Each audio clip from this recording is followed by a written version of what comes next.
community. Jenna here from Poplar. Have you heard of conscious breathing? So that is what we are prioritizing this month in our year of exploring, prioritizing our breathing. And so conscious breathing is this idea that when we breathe, it's actually a subconscious experience. We don't really have to think about taking a breath. You know, if you think of that, we take 10 breaths in a minute. We don't have to think about those breaths. They happen naturally through our body responses. But conscious breathing requires focus and giving that focus to your breath. And this can be really, really hard to do. Like if you imagine our life and we've got all these juggling balls all up in the air. We have our work and our family and our relationships with our children or our parents, activities, like just so many balls in the air. But what you're doing for a moment in time is you're taking that one ball, that one breathing ball, if you will, and you're giving it some intentional focus. And sometimes this falls under sort of an umbrella of a mindfulness practice. And the reason why we give our breath focus can be lots of reasons. We've already talked about in other videos how it's a matter of physically conditioning our breathing muscles to providing just overall relaxation and calm. But it doesn't always happen easily. We've got to practice it. And I think this is the thing that I've sort of been exploring for myself, which I'd love to share with you.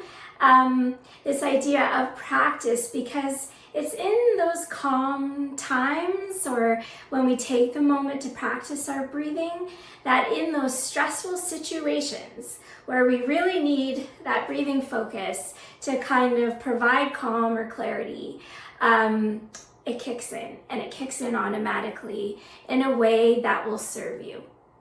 So it's hard to make time in our busy lives to put practice in and to put some focus. You can split it up. Everyone's a little bit different.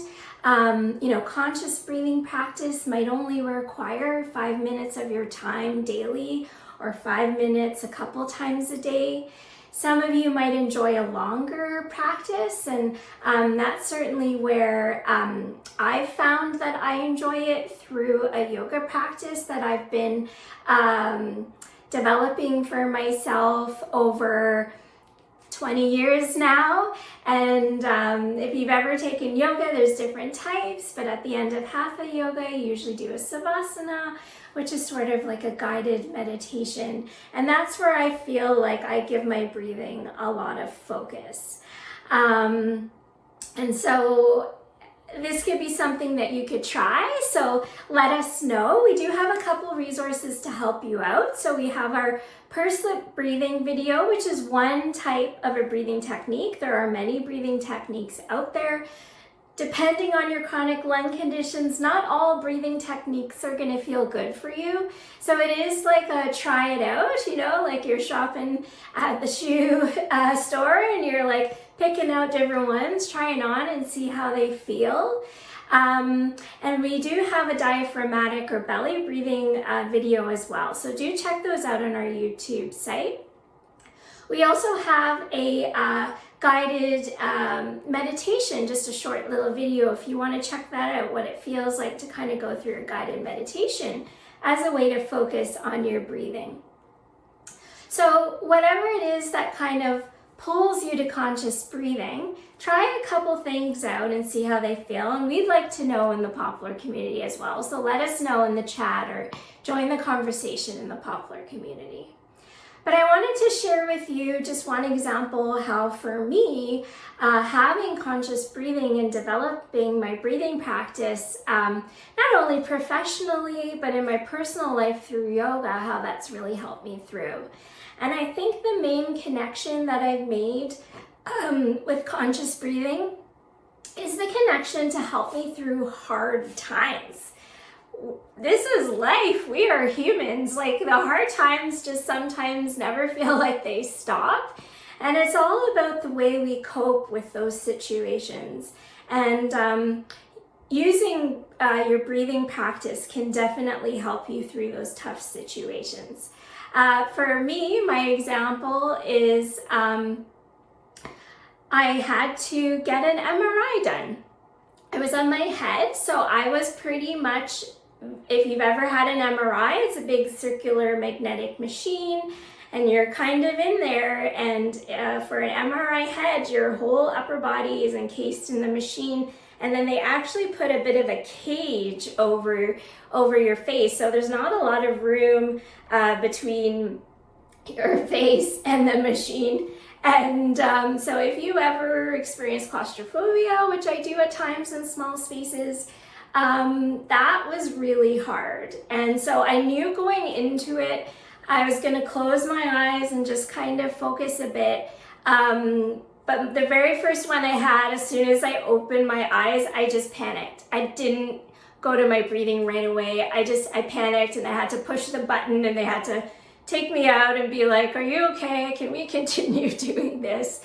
And I know I needed to continue doing it. And so that was a thing I needed to really tell myself, to focus on the breathing to help you through this claustrophobic, hard situation. And so when they pushed me back in, I reclosed my eyes, and I just started with simple pursed lip breathing, which is something I teach. I'm very comfortable with it. I used it on myself. And you just get into a rhythm of it, because it involves a little bit of counting and making sure your exhale is longer than your inhale, so it gives you that focus again. And then I was able to go through a couple different sort of breathing techniques to help me through. And like we always tell you with these breathing techniques, that calm does come because it flips you into that calm nervous pathway, that parasympathetic nervous pathway. So I just followed the breathing rhythm. I did some progressive muscle relaxation. I just, really just focused on the rising of my belly, the lowering of my belly. And because I had practiced this, it was a little easier. I forgot it initially, but it came back to me. So those experiences will happen. And I'm curious to see how you experience conscious breathing, and if you've ever used it to help you get through something hard. So let us know. Tina, I want to know from you too. Another analogy that I have, just because my daughter's in softball right now, practice really does make perfect. If you are practicing, let's just say you're a pitcher on a softball team, if you are practicing your throws, your brain knows what to do, your eyes know what to do, your arm knows what to do, it has that muscle memory. So when you're in that big game and the stadium is full and your bases are loaded because you walked the last player and you've got 2 strikes on the board and you need that third one, that's a lot of pressure, that's a lot of stress. But I can imagine that with all that practice, you can focus and your arm will do what it needs to do, and you get that strike. And so that's the idea with conscious breathing. Give it some practice so that in those hard moments, it's going to kick in for you. And then in addition to that, you get the bonus of having a daily relaxation practice. Just the cherry on the top. So I hope that's been helpful. Please, again, let us know in the comments what you think about conscious breathing, maybe what your rhythm with conscious breathing is. Join the conversation in the Poplar community, and we'll see you next time.